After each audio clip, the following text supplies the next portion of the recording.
મને છોડ છોડ કહું છું. શું થયું? આ રીતે બેટાએ શરીરનું ટ્રાન્સફોર્મર ઉડી ગયું. અરે એન્જોય યાર, કમ ઓન. હું ગોગલ્સ લઈ આવી તમારા માટે. ફરી ગોગસ લઈ?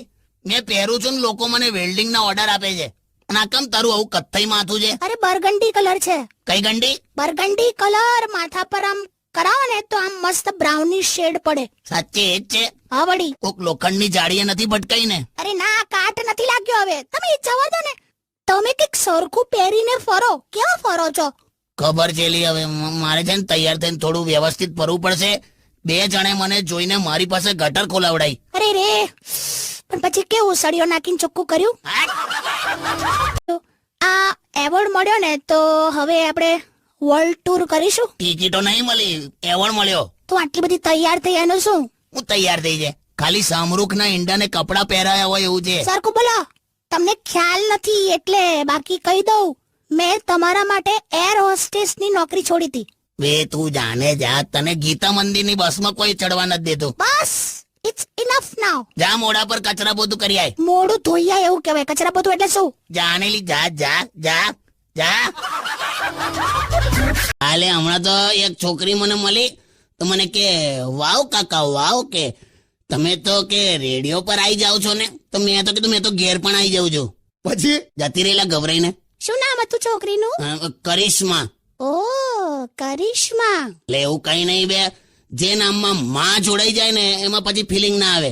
ઓકે. હું ઓકેલી. હવે ચાલો ઊભી થા, હવે ઊંધો લોટો પડ્યો એવી બેહી રહે છે. Stay tune with radio city 91.1. મેં કેવી લાગુ છું? મસ્ત મસ્ત, એકદમ જોરદાર. તમે તો કહો હું કેવી લાગુ છું એમ. હવે છે ને આ એક એવો સવાલ છે ને કે જેમાં સત્ય એ શાંતિની સામે હારી જાય છે. શું? કઈ બધાને વાર લાગશે. કાકા શું છે? કાકી તમે સરસ જ લાગો છો, મસ્ત જ લાગો છો. તમે ઓલવેઝ બ્યુટીફુલ લાગો છો. પણ તમે છે ને થોડુંક આમ એ કરો, તમે આમ એક્સરસાઇઝ કરો બસ ખાલી. અરે યાર શું કરું પણ? તમને સાચું કહું, તમે છે ને સાયકલિંગ કરો. સાયકલિંગ કરવાથી 100% તમારું બોડી ખાસું ઉતરી જશે એમ. અરે સાયકલિંગ કર્યું તું મેં 2 મહિના, પણ પછી કોઈ ફરક ના પડ્યો. પણ એ સાયકલ પર પાછળ બેસવાથી ના ઉતરે. હે એટલે હું ચલાવતો તો ના બેસતી હતી એમ. એવું હતું હોય? તારે એમાં મારું 10 કિલો ઉતરી ગયું. તો આ છે ને જે મારી બોડી વધી છે ને બધી તમારા લીધે જ વધી છે. ઓકે? એટલે મારા લીધે કેમ? લગ્ન થયાના અત્યાર સુધી તમે આમ છે ને જ્યારે પણ હું જમવાનું બનાવું ને તો તમે ઓછું ખાવ છો અને સૌથી વધારે મને ખવડાવો. શું વાત છે કે કાકા તમે કાકીથી ક્યારે ગભરાતા નથી? કોણ કે છે? મયંક વિશ્રાણી. એમ નહીં, એવું કોણ કે છે કે હું ગભરાતો નહીં? એમ ગભરાવું જ છું વળી, અને એ સ્વીકારવામાં મને વાંધો જ નહીં. શું વાત કરો છો? તમે ગભરાતા હોય એમ? ભાઈ દરેક પતિ ગભરાય, માને કે ના માને. અને હું તો એવું માનું છું કે પત્નીથી જે ગભરાય ને એ જ સ્વર્ગમાં જાય, અને જે ના ગભરાય એને તો પછી અહીંયા ધરતી પર જ સ્વર્ગ થઈ ગયું ને. એમાં શું છે, કેટલા વખતથી હું ડાયટિંગ પર હતી ને. એટલે મગજ ખાવાનું કીધું. સાંભળો તો ખરા. હા ડાયટિંગ પર હતી ને તો કશું ખાતી નથી હું. હા તો એમણે એવું કીધું કે હવે જો એ શરૂઆત કરો ને તમે હા. તો તમે મગજ ખાઓ એમ. બે મગજ ખાવ એટલે મગ લઈ કઠોળ. શું? મગજ ખાવ એમ એટલે કઠોળ ખાવલી. મગ લા તું શીટ એટલે પેલું આપણો કઠોળ વાળું મગ. તો કોઈ વાતચીત તો કર, મને કઈ પૂછ કશું તો જણાવું તને.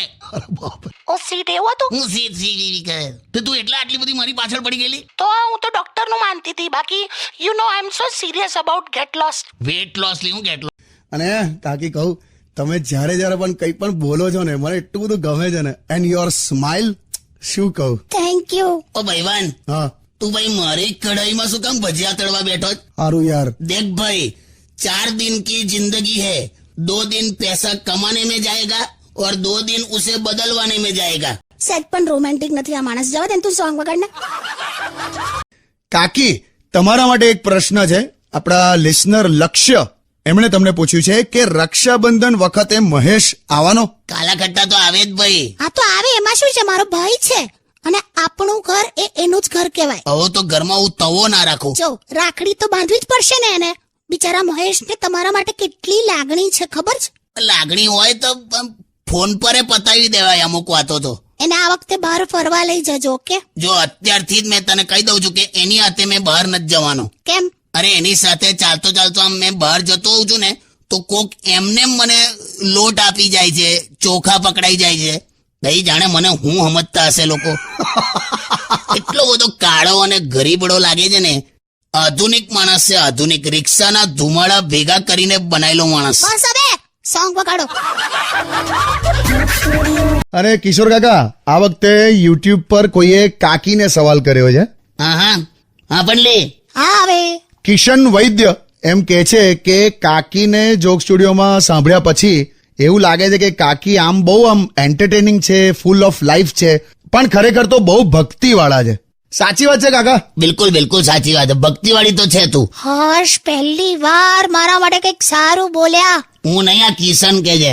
એમની પણ તમે પણ હા પાડી ને. બાબા તું છે જ ભક્તિવાળી. આમાં શું છે, આનું પહેલેથી માહોલ કેવું, જો એના પપ્પા સાયકલ પર અગરબત્તી ધૂપ ને બધું વેચતા હતા ને. ઓય ઓય ઓય ઓય ઓય હું પપ્પાએ ક્યારે ધૂપ અગરબત્તી બધી વેચી? મને તો એવો જ ખ્યાલ છે. જાઓ ને જાઓ. અચ્છા ના ના યા તારા પપ્પા પેલા પાનના ગલ્લા પર પેલી જે સૂતરી બાંધેલી હોય છે ને, સિગરેટ હળગાવવા માટે પેલી હળગતી સૂતરી, એ કઈ સૂતરી વેચતા હતા ને. તમે કોના પપ્પાની વાત કરો છો? તારા વળી. તમને ના ખબર હોય ને તો તમે શાંતિ રાખો. એટલે હું એવું કહેવા, તમારી કાકી છે ને એ મારી અર્ધાંગીની કહેવાય, બરાબર? અને હું આજે જાહેરમાં કહું છું 200મા નંબરના એપિસોડમાં કે મને એના વગર નહીં ફાવે. હાય હાય હાય હાય હાય. આવું તો ના કરી, ને તો ઘેર જતી રહેજા. એમને તમે મારી તારીફ કરી એટલા માટે યાર. એ તો છે જ ને ભાઈ. જે સ્ત્રી એક સાડી ખરીદવા માટે આખી દુકાન ફેંદી મારે, આ બતાવો ને પેલી બતાવો ને આ બતાવો, એ વ્યક્તિએ જયારે મને સિલેક્ટ કર્યો હોય તો મને કેવો ગર્વ થાય. ઓ માય ગોડ, આજે તો કઈક ચૂપ રે આવ્યા. પણ કાકી આવું બધું આખી દુકાન ફેંદી મારે એવું? પેલા બહુલા હમણાં સેન્ડલ લેવા ગયેલા તો પેલા દુકાનવાળા પેલા બોક્સમાં હું છે, પેલા ખોખામાં છે, પેલો ખોખો ઉતારો, પેલું બોક્સ ખોલો, આ ખોલો ને તે ખોલો. છેલ્લે તો એક ડબ્બો છેલ્લો રહેલો, હા, તાકે પેલું પાછળ પડ્યું છે ને તમારી પાછળ ખોખું, એ ખોલો જોઈએ. તો પેલો ચીડાયો દુકાનવાળો. કેમ? તો કે બેન એમાં મારું ટિફિન છે યાર, હવે જવા દો.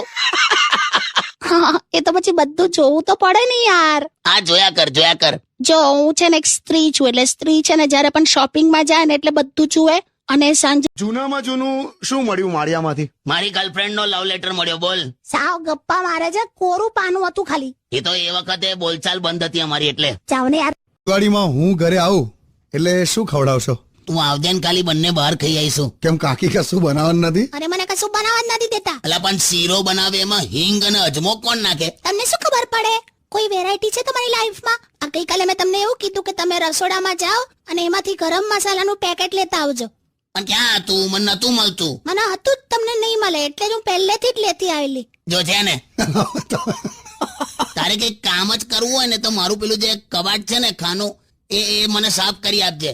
8 વર્ષથી તે મારા કપડાનું કબાટ સાફ નથી કર્યું. શું 8 વર્ષથી? જલાઈ ગઈ તું. શું ચલાઈ ગઈ? કઈ રીતે જલાઈ ખબર છે? તું પેલા ન્યૂઝપેપર પાથરે છે કબાટમાં, પછી એના ઉપર કપડા ગોઠવે છે, બરાબર? હા. 2009 ના ન્યૂઝપેપર છે. ચોટીલામાં કોક લૂંટફાટ થઈ હતી એવું લખેલું. સારું, આ વખતે કરી આપીશ બસ. એટલે બધા પોતપોતાના કબાટમાં જોઈ લેજો ન્યૂઝપેપરો બધા, ક્યારથી સાફ નથી થયું તે. સારું હવે. ડેટ પર લઈ જાવ ને. કોણ મેં? અરે હું લઈ જાઉં એમ. તમને ખરા પરખા થાય છે. એટલે પૂછ્યું લે ખાલી અમે. આ શું કહેતો તો? તો અત્યારે ગર્લફ્રેન્ડ ને ડેટ પર લઈ જઈએ ને એટલે એટલો બધો ખર્ચો થાય છે કાકા. લોંગ ડ્રાઈવ પર જવાનું, પિક્ચર જોવાનું, મોંઘામાં મોંઘી રેસ્ટોરન્ટમાં ડિનર. આનું કઈક સોલ્યુશન છે? જવાનું એમાં શું? ઉભી રહે ને. જો હા, તું રેસ્ટોરન્ટમાં જાય ને એટલે ગર્લફ્રેન્ડ ને એટલું જ પૂછવાનું, શું ખાઈશ જાડી? થોડી ગાળો ખાવી પડશે પણ પૈસા બચી જશે. પણ આ લગન પૂરતું જ હં કે એકવાર લગન થાય ને પછી તું એને જાડી કે કશું બી, એ ખાવાની એટલે ખાવાની જ. હા, લાઈવ ઉદાહરણ બેઠું છે. પણ એ સાંભળ, હવે તું થોડું વજન ઉતાર, હા? ને તો દેશી ઘીના ડબ્બા પર તારા ફોટા છપાશે. પણ તો પછી મને ડેટ પર લઈ જાઓ ને, મસ્ત મોંઘી જગ્યા લઈ જાઓ. ચાલ પેટ્રોલ પંપ જઈએ.